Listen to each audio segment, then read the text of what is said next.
Hi guys, this is Jerry. Welcome to the channel. Today is a cool new video about the new MG ZS EV Generation 2. This is called Vehicle to Load function, or V2L in some cases. So this particular feature is available only on the new Generation ZS EV at the moment. It will be available potentially in the future for the MG4 that's coming in. As always, I'll leave all the timestamps down below. If you want to skip forward for different parts of the video, I'll explain all the functions, everything. This product is finally available to purchase in New Zealand and Australian market. Contact your local dealer for purchase or accessories, anything like that.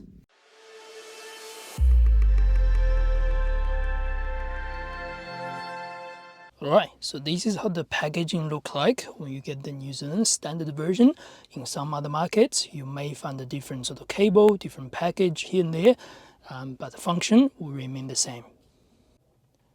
This is sort of the medium-sized box in New Zealand version with the MG logo. Once we open it up, we'll find the charging cable.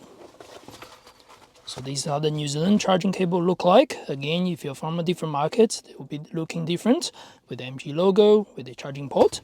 Opening on the top one look very similar to the Type 2 charging cable. Obviously, it connects to the Type 2 cord at the front.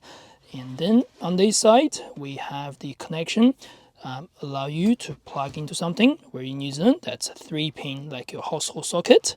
So very similar. Underneath, it will show you all the information, 15 amps and 250 volts for New Zealand spec again. And you also find this cable that's IP rated underneath. As I said, IP55 by the way. That means it's mostly water and weatherproof. If you do want to charge outdoors or anything like that, you don't have to worry about this, weather or just the raining conditions. That's very handy, obviously. Alright, next step, if you want to connect the discharging, so what we want to do, grab your cable, open your case, and make sure this is open. So you can turn the car off, you can turn the car on, it doesn't matter. So if at the moment the vehicle is off, so open the top charger over here, as we can see, and plug it in. So we don't need to do anything on this end. This end can leave it untouched or leave it connected, whatever, doesn't matter. So we want to go into the vehicle to finish the next step. Now we're in the vehicle, so we want to tap the foot on the brake and press the start button. Before you do that, you can also see the notification on your dashboard says the discharger cable is connected actually. So now we want to do, press the foot on the brake, press the start button. The vehicle will now on, so technically it's on, the motor is running actually, but the vehicle will not allow you to drive, as we can see on the dashboard, because your discharge cable is connected, so the vehicle will not allow you to go into drive mode. On your dashboard, as we can see, normally when you start the vehicle, it should be on charging, where it's the green bars. Instead, it shows a sort of light blue color bar. That means it's automatically shifting us back to discharging. Next step we want to do, click the discharging icon and wait for the screen to refresh. Just like that. Because the charging information is not available, we're going to go to discharging, and then if you do want to start right away, just start discharging. While you're doing that, or before you start doing that, you can select your discharging percentage. That means it will allow you to drain your battery up to this amount. Let's say 50%, 40%, whichever. This vehicle we're driving is the long range at 50%. It's giving us indication roughly 192 k's to go. So whatever you are calculating, if you're going to leave the charger over there, you know, even if you're going to leave it there for 24 hours, it's only going to drain it up to 50%. Then now we want to do, start discharging. As you can hear, a small beep from the vehicle or small click from the vehicle drivetrain. It will start refreshing and start working for us, just like that. So once you say stop discharging icon, that means that power is connected. Now let's get out of the car and show you that. Another small thing, you can see the yellow icon over here. That means the discharging functions enabled. Now the power has been put in that discharger, allow you to charge any other devices. Alright, now we can see the discharging is started. As we can notice on the indication on the vehicle, either on the dashboard or in the display over here, it's showing the blue icon. And then on the top icon, because the vehicle right now is over 75% charged, or the charging status is over 75%, that's why the top one is flashing. that means the top charging information, we're using the last top percentage basically. Now we want to connect our coffee machine, just like this. That's pretty easy. And then we want to start our coffee making. So we'll click that. It's gonna take some time for the to warm up. I will skip that forward.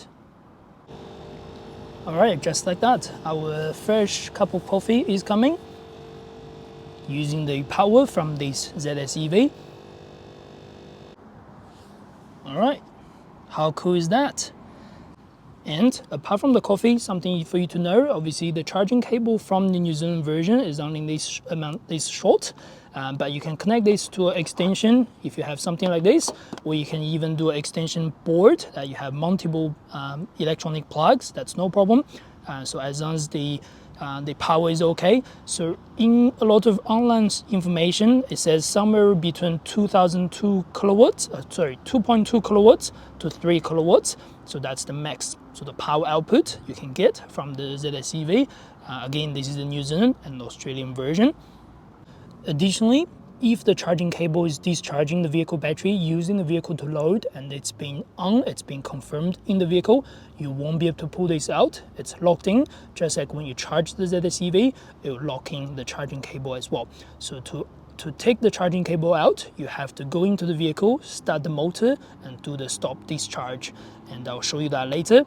So these help you in case you are charging something like overnight, no one can steal your cable. So again, very nice way to protect your charging cable.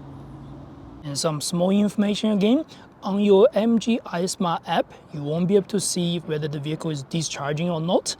You can only see the battery level. So hopefully maybe in the future MG can add this feature, I'm not sure.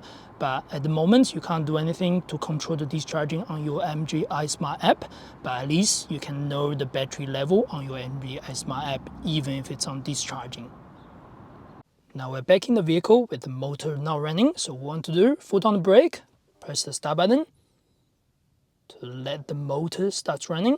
Again, you won't be able to put the vehicle in drive. It's still safe. It still says drive unavailable, but you can see the yellow icon. That means it's on discharging right now. What we want to do, go to the discharging again, and then stop discharging over here. Press discharging.